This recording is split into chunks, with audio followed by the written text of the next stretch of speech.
A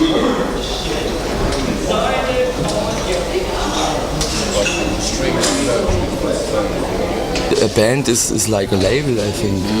It's also a sad thing when you come to think of it in a way that, for example, if Janis Joplin would have been born in like late 70s, she would be now in her prime. She would be trying to do her stuff.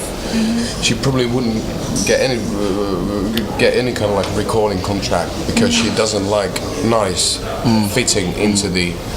She could be part of the female Mille Vanille, but if you know what I mean, and that's kind of sad in a way that, for example, in the 70s, it was like all because of music. There was like the band was touring and playing their music. Then there was a couple of photographs on papers, a couple of interviews, but now it's more important, like to look good, which is kind of weird.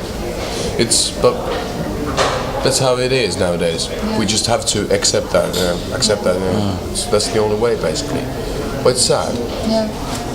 A frontman must be nice, and the glamour life is very important. The people think for the musician every day is sex, drugs, and rock and roll, but it isn't.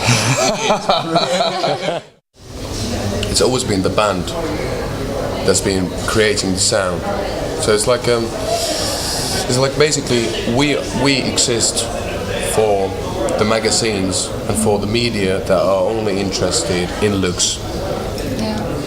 And idols. You know, and idols. Yeah, but there's nothing wrong with it. No. Because there's Jim Morrison. There's like nobody remembers who played guitar on Elvis's Jailhouse Rock, even though the guitar solo is a classic. People think it's an Elvis solo, you know. So it really doesn't matter. It's very complicated for people to remember, like they're thinking of musicians or bands. It's really important, really hard for them to remember all the. They have to have one. But same when you're talking about, like when you're talking about politics, there's one main figure always involved. When you're talking about wars, there's always one main figure. When you're talking about plenty of things, it's easy for people to understand it. Of course, that's how it is. That's okay. That's something that I'd say. Hopefully, you have too, or we have kind of like accepted it, making sure. You know, usually the best artists are the ones who are taking their job seriously, but not themselves seriously. Exactly. I agree. You have to be able to see yourself from the outside and laugh at your stupid things. You know? That's what we do all the time. That's the only thing that keeps us like sane, that we can live. You know. Yeah, sure. It's like I wish that we would have had a camera when we were in at Gothic Treffen, Leipzig, and there was that guy. I've probably told it before, but the guy in beautiful like Dracula outfit, looking exactly like Bela Lugosi, you know, with all the hair, all like the grey spots and everything in there. But he was standing, you know, like in front of a hamburger kiosk and having a hot dog, and the ketchup was like blood flowing from here. That was like a beautiful picture of the whole goth scene. So if in a way that so if you can't make fun out of that, then what can you make fun out of? But it was like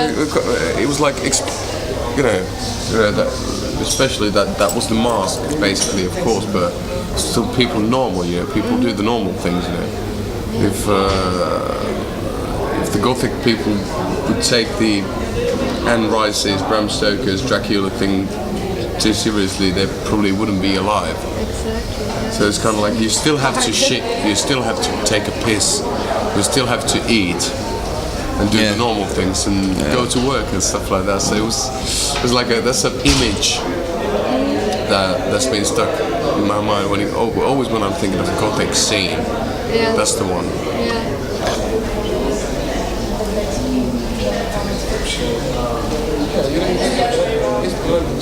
Simply put, like we sit here in a fancy hotel where there's like people